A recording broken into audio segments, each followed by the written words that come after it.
So చాలామంది ఆయన కూడా చాలా పెద్ద పెద్ద స్టేట్మెంట్ ఇచ్చారు, దమ్ము ఉంటే పోలీస్ వాళ్ళు పట్టుకోని అని చెప్పి. ఎక్కడ ఉన్నారు ఇప్పుడు అని ఎమ్మడే రవి?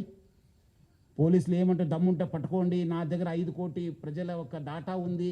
ఇప్పుడు మీరందరూ కూడా తెలుసు, పోలీస్ని ఛాలెంజ్ చేసి ప్రభుత్వం ఛాలెంజ్ చేస్తే ఏమవుతుందనేది తెలుసు. ఇప్పుడు ఎక్కడున్నారో మీకు కూడా తెలుసు.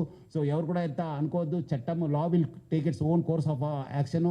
ఎక్కడున్నా తెలంగాణ పోలీస్ కావచ్చు, హైదరాబాద్ పోలీస్ ఎక్కడున్నా వాళ్ళని పట్టుకోవడానికి కృషి చేస్తుంది. పట్టుకొని కూడా వస్తాను, మనం అట్లా చెప్పేది కాదు. ఈరోజు ఆయన అంత పెద్ద పెద్ద తోపు మాటలు చెప్పినవాడు ఈరోజు ఎక్కడున్నారు మీ అందరు కూడా తెలుసు.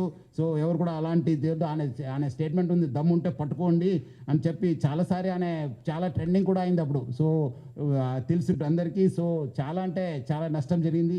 సో ఆయన దగ్గర నుంచి మనము 3 కోట్ల రూపాయలు సీజ్ చేయడం జరిగింది. 3 mobile phones, laptops, CPUs, HDDs, pen drives, passbooks, almost ఆయన దగ్గర 35 బ్యాంక్ అకౌంట్స్ ఉన్నామని చెప్పి తెలిసింది. దానిపైన కూడా మనము ఆ బ్యాంక్స్ కూడా రాయడం జరుగుతుంది.